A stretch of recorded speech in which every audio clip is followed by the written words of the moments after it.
আমাদের 5-6 জন বাঙালি পাসপোর্ট হাতে দিয়া বাইর করে দিছে, আকামা দেয় নাই, কিছু দেয় নাই। দিন করতে করতে একদম ধ্বংস হয়ে গেছে। উনি বলছে মাজরার ভিসা, কিন্তু আমারে দিছে উনি বাসা বাড়িতে কাজের ভিসা।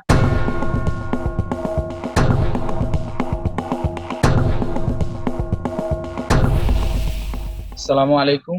আমার নাম মোহাম্মদ মোহন। আমার দেশের বাড়ি চাঁদপুর, হাজীগঞ্জ থানা, গ্রাম গোপালখোর, ভূঁইয়াবাড়ি। আমি বর্তমানে আছি সৌদি প্রবাসী। আমার অভিযোগটা হচ্ছে, আমি সৌদিতে আসছি আজকে প্রায় 3 বছর। কিন্তু আমি যার মাধ্যমে আসছি, আমাদের পাশের গ্রামের একজন মানুষ, ওনার নাম মোহাম্মদ হাসান, হাজীগঞ্জ বাজারে ব্যবসা বাণিজ্য করে।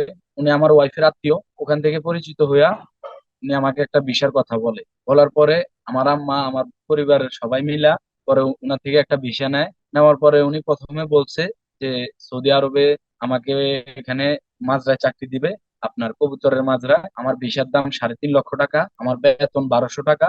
বেতনটা আমি ঠিক মতোই পাইছি, 1200 বলছে, 1200 বেতন দিচ্ছে। আমি যেখানে আমি আসছি ওখানে আমি 5 মাস কাজ করছি। 5 মাস কাজ করার পরে হঠাৎ ওখানে কবুতর মানে খামারে সমস্যা হয়ে গেছে গা, অসুস্থ ধরে গেছে। পরে সমস্ত কবুতর মইরা সব একদম ধ্বংসস্তরে পরিণত হয়েছে। হওয়ার পরে কপিলা আমাদেরকে কিছু না বইলা আমাদের 5-6 জনকে বাঙালি আমাদেরকে পাসপোর্ট হাতে দিয়া বাইর করে দিছে, আকামা দেয় নাই, কিছু দেয় নাই। আমরা নতুন অবস্থায় সৌদিতে আসছি, তখন আমাদের হাতে কিছু করার ছিল না। কোথায় যাব, কি করব? যাক, যার যেখানে আত্মীয় স্বজন ছিল সে ওখানে গেছে। আমার আত্মীয় স্বজন ছিল একজন, ওনার কাছে গেছি। যাওয়ার পরে আমি অনেক দিন, আমি প্রায় 6 মাস ওনার কাছে বৈশা বৈশা খাইছি। দেশের থেকে টাকা আইনা, এমনি দেশের থেকে আমি ঋণ টিন কইরা পরবর্তীতে আমি এখানে রুম ভাড়া দিছি আমার দেশের থেকে টাকা আইনা। কাজ নাই, কর্ম নাই। 1 বছর আমি এখানে বসে রয়েছি, বসে বসে পরে খাইছি। পরে আমি, আমারে যে পাঠাইছে, আমি উনারে কল করছি করছি ভাইয়া আমি তো এখন অনেক বিপদে আছি। এখন যে আপনারে ভিসা দিছে, আপনি তার সাথে একটু কথা বইলা দেখেন আমার কোনো একটা উপকার করা যায় কিনা। তখন উনি আমারে ওই লোকের নাম্বার দিছে যার কাছ থেকে উনি ভিসা নিছে। উনিও আরেকজনের কাছ থেকে ভিসা নিছে। পরে আমি উনারে কল দিছি, আর উনি বলতেছে তোমারে আমি আনি নাই, তোমারে যে আনছে উনার কাছে কল দাও। তো উনি তো আমার আত্মীয়। পরে আমি উনারে কল দিছি যে এই ব্যাপার, উনি এই এই কথা বলতেছে। কিন্তু পরবর্তীতে উনিও আমার আর কোনো এই সমস্ত মানে কয় যে তুই চলে আইসস, হ্যাঁ আমার উপরে দোষারোপ দিয়ে দিছে। কয় আমি নাকি ওখান থেকে চলে আইছি, আমি কাজ করি নাই। কিন্তু আমার সাথে আরো 5-6 জন আসছে, ওনারা এটা বিশ্বাসই করে না। পরে যাক, যাই হয়েছে, আজকে প্রায় 3 বছর এখন সৌদি আরবের এমন অবস্থা, মানে কাজ নাই, কর্ম নাই, বৃষ্টি বাদল, মনে করেন দেশের থেকে টাকা আয় না, এমনি ঋণ ঋণ করতে করতে একদম ধ্বংস হয়ে গেছি গা। চলার মতো কোনো লাইন পাইতেছি না, দেশের থেকে টাকা আয় নাই না, চলতেছি কত চলা যায় বলেন? এখন আমার একটাই অনুরোধ, আমি বাংলাদেশী নাগরিক হিসাবে বাংলাদেশ সরকারের কাছে, যে আমার মতো যত প্রবাসী আছে, যেহেতু আমার মতো সমস্যায় এরকম পরিস্থিতিতে না পড়তে হয়, যারা যারা সৌদিতে আসতে চায় তাদেরকে সতর্কতা অবশ্যই হওয়া উচিত। কারণ সৌদিতে কথা একটা বলে, কাজ আরেকটা। এখন আমি যে অন্য জায়গায় যে আকামা বানাবো, হয়তো টাকা পয়সা দেশের থেকে আইনা যে আমি অন্য জায়গায় আকামা বানিয়ে আমি কাজ করব, ওই সুযোগটা আমার নাই। কারণ আমার, যখন আমার ভিসাটা দিছে তখন আমারও বলছে যে আমেল মঞ্জিল ভিসা, এটা তো তখন আমরা বুঝি নাই। তো উনি বলছে মাজরার ভিসা, কিন্তু আমারে দিছে উনি বাসা বাড়িতে কাজের, কাজকর্ম, বাসা বাড়িতে কাজের ভিসা।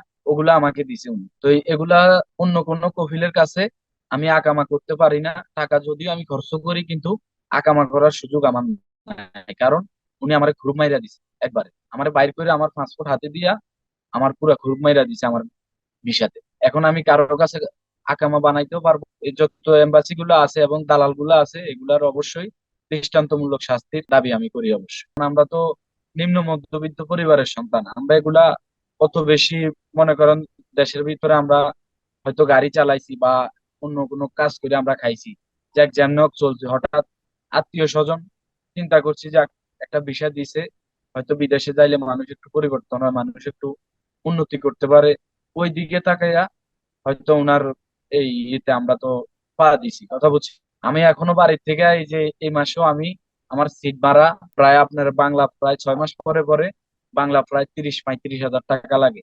আমি সিট ভাড়া দিতে হয়, শুধু সিট ভাড়া না, আপনার সিট ভাড়া তো সমস্যা নাই, 35-36 হাজার টাকা, কিন্তু প্রতি মাসে কারেন্ট বিল, পানির বিল, মানে এসব দিতে দিতে আর পারতেছি না ভাই। অনেক দিন, বিশ্বাস করেন, মানে বুকে বুকে চাপা কান্না, মানে কানতে পারি না, কারণ আমরা তো পুরুষ, লেগে কাজ, মানে কানতেও পারি না। এমন এক অবস্থার ভিতরে পড়ে রয়েছে আজকে 6 মাস। কোনো জায়গায় কাজকর্ম কিছু মিলাইতে পারতেছি না, করতে পারতেছি না। দেশের মানুষ কি করবে এখন? পরিবার তো সন্তান এখানে কষ্ট করুক, তারা তো চায় না। এই জন্য ওইজন থেকে অন্যের থেকে ধার দেনা না কইরা চলতেছি। এখন কি করবো? যদি এই দেশে আমার যদি আকামা না থাকে, আমাকে কেউ একটা চাকরি আমাকে নিয়ে দিতে পারবে না, কারণ বর্তমানে আপনার আকামা ছাড়া কেউ কাজে নেয় না। আর দ্বিতীয় কথা হচ্ছে আপনার, আমি যদি এখন পুলিশের হাতে আমি মানে ধরা দেই, তাও আমার প্রায় 2.5 থেকে 3 মাস আমাকে জেলে রাখবে। তারপরে আমাকে হয়তো বাংলাদেশে ওরা পাঠিয়ে দিবে। কিন্তু আমি তো ভাই দেনা ফেনা করে আসছি, তারপরে আপনার অনেক ঋণের বোঝা আমি এখনো মাথায় নিয়ে ঘুরতেছি। কারণ আমি সৌদিতে আসছি, আমি কাজ করতে পারি নাই। কারণ প্রথম যে 5 মাস আমি কাজ করছি, ওই সময় আমার বেতন ছিল 1200 টাকা। তার মানে তখন আপনার টাকা রেট ছিল 30 টাকা। ওই সময় আমি কিছু করতে পারি নাই। কিছু করতে তো দূরে থাক, আমার ওই যে প্লেন ভাড়া গেছে, আমার ভাড়ার টাকাটাও আমি উঠাইতে পারি না ওই জায়গা থেকে। না, আমি মনে করি ভাই পুরাই সতর্কতা হওয়া উচিত। কারণ এখানে আত্মীয় না ভাই, বর্তমানে বিদেশের বাড়িতে নিজের আপন ভাইকে কাছে রাখতে পারতেছে না। যদিও ঠিক আছে, সে যদিও চেষ্টা করে, কিন্তু তার স্বার্থে কুলায় না। কারণ সে আরেকজনের চাকরি করে, নিজের আপন ভাই না, নিজের সন্তানকেও সে রাখতে পারে না। কারণ আত্মীয় স্বজন, আমি একটা কোম্পানিতে যদি চাকরি করি, আমি আমার একটা ভাইকে আইনা আমি কোম্পানিতে রাখতে পারবো না। যেই আসুক সবকিছু জেনে শুনে এবং ডিটেলস চাই না যে কোন বিষয় আসলে কি হবে, এবং মনে করেন আপনার মানে সতর্ক হয়ে আসাটাই আমি খুব জরুরি মনে করি। ঠিক আছে, আমার মতো যেহেতু এরকম অনিশ্চিত ভবিষ্যতের দিকে কেউ না যায়।